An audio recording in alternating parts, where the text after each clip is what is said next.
你甲无常心，那么的自性敢有差别？坤道甲乾道的自性敢有差别？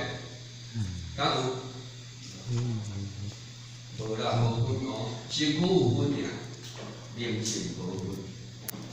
所以讲咧，伫这个所在拢是佛性，拢是佛性。所以讲咧，顿悟自心，除了身躯。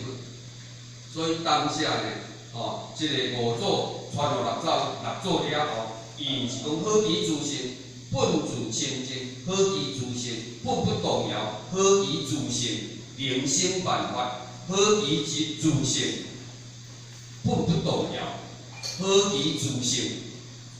为什么伊当下伊有法度人体会的？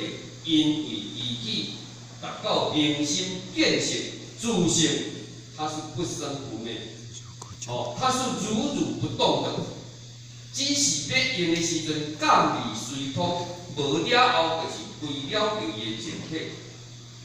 无像咱，咱这毋是啊，咱的心已经毋是迄个佛心，毋是直心，因为咱是人心，所以人心可善可恶，因为咱人已经是色心，所以讲咧，咱会有人心，有善甲恶。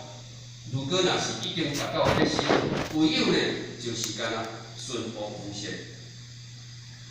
所以讲咧，伫这个所在呢，咱一定爱去家己了解，咱今日会当得到了顿悟法门呢，会当直了成佛。那么这个法门不以法门，它是绝对，所以是不二。若是二元对立，就是有消长之敌。它就是有对待，对待就不是真理，对待就是真理啊！所以真理一条尔，道理百条。所以讲咧，伫真理内底，它就是不二法门。那么灵性伫咱的自性伫咱的自心当中，唯有伊嘛干那一空，人讲一空上无空。